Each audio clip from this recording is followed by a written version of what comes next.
In this video, we are looking at three high quality IEMs in the $200 price range. This one is 220, retails at around 220 and 230. This one is $200, retails around that $180 kind of range. This one is 200 199 and retails around the same 180 range. So all these three are priced around the 200 range, and they are very good when it comes to accessories and stuff. You guys can see the cables.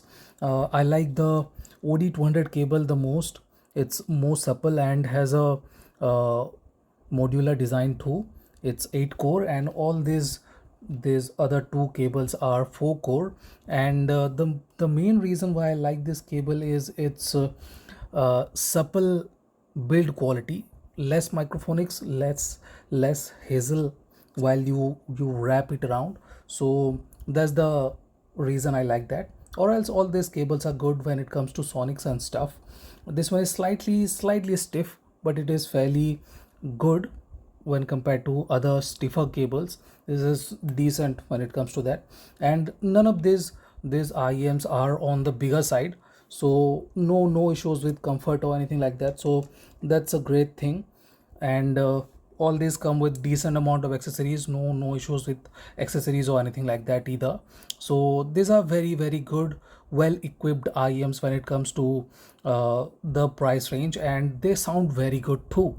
But all these three are very different when it comes to the presentation and the signature. Let's start with the aviation. Aviation is the more balanced kind of IEM here. Even though it is a bit on the W or V shaped signature, it has very good stage height, and that is the outstanding part of this IEM. The stage height, the stage expansion of this IEM is very good. And it is decently wide. There isn't a lot of width, but the height is very good. It has very good bass impact, and the subs and mid bass are very punchy and fuller. It has excellent dynamics. The dynamics and the ability to hit a variety of notes without being weighted by the residual softer feeling. So that is the biggest plus point of this IEM. Very good dynamics and control, very good vocals too, with high quality texture and natural timbre and tonality. Male vocals are the throatiest of this lot. Why I'm calling this throatiest, even though this one is thicker, this one has better texture, better grunt. I like that extra bit of definition with that grunt. So yes, I like this one slightly better than this. This one has slightly less definition. Sivga Sivga Nightingale has slightly less definition than the aviation. So that's why I find this to be better than the Nightingale. Now, uh, the lower treble and upper mid are a bit more livelier on this. This one is a bit more livelier when it comes to its presentation, and the increase in energy in the lower treble and upper mid range. But this one is slightly more forward in that region. Upper mid, lower treble and mid treble are slightly more forward, while the upper treble is a bit relaxed. Upper treble kind of feels slightly less forward, and it kind of helps it with the reduced sharpness. So that is a good thing. Good sonics. The sonics isn't the best in this lot. These two are slightly better when it comes to sonics, but projection and stuff are decent. There are no issues. The stage moves nicely above the head and under the chin, so that is a very good thing about it.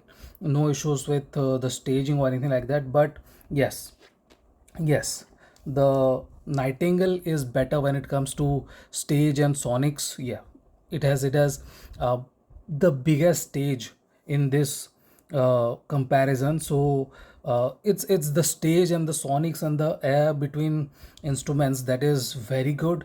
Excellent cohesion and tonality. The timbre is very organic too, and very similar to the Timeless, I'll have to say, but Timeless was less defined. This one has very good definition, and notes are slightly less sharp. As I said, notes are slightly less sharp and can feel a bit bland. The finishing definition of the notes are a bit on the smoother side, so that is making it bland and slightly less defined. Can feel slightly mushy because of that less definition and blunt finishing. Bass has very good area of impact, but it is not heavy or doesn't have enough weight behind it. Dynamics are good, no issues with the dynamics. Slightly less accurate, slightly less controlled than the aviation, but yeah, I will not complain about the dynamics at all. But the details, slightly bit of definition and the layered feeling is slightly less apparent on this one, so that is the lower point of the bass. Vocals are very good, thicker vocals. I will not say the throatiest because it lacks slight bit of texture.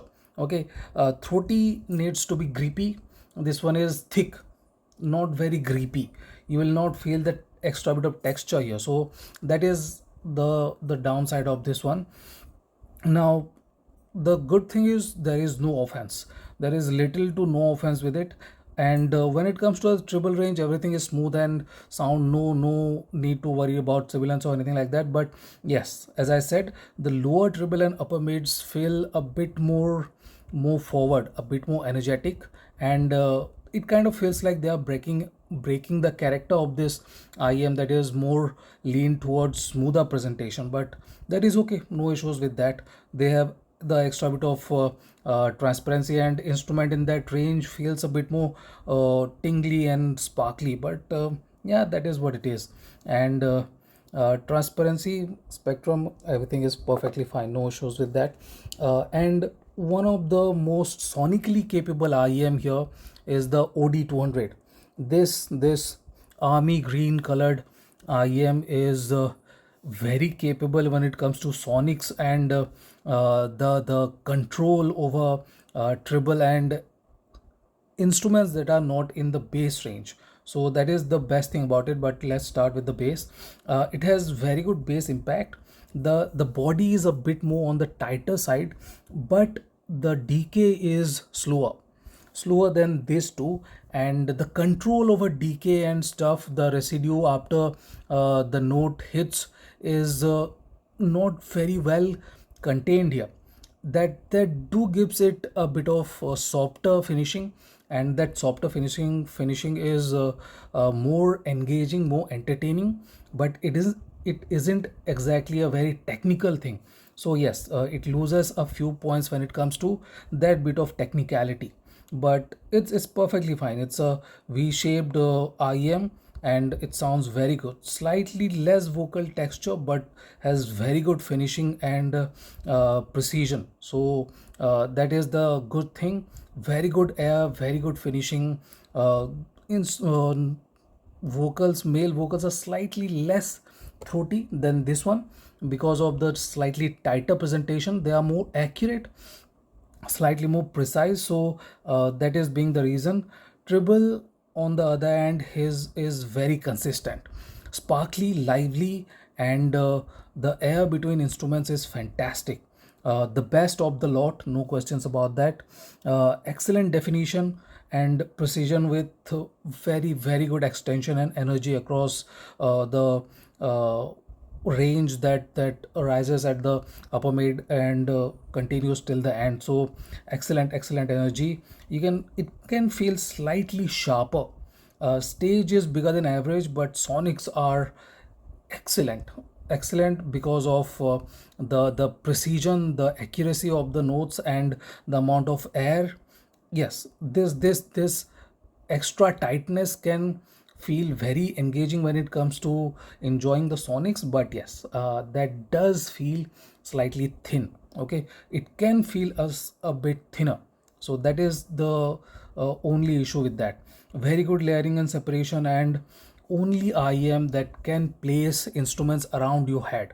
So that is a capability that these two IEMs do not have, but this one has. OD200 has very good imaging capabilities, very good. This one comes second and this one comes third, but this one is the more consumer friendly IEM.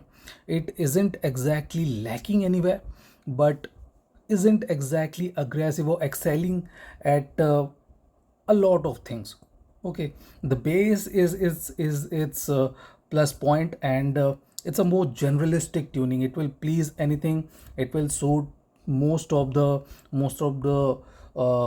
music genres. So that's the biggest plus point of this IEM. While the Sivga Nightingale is more smoother.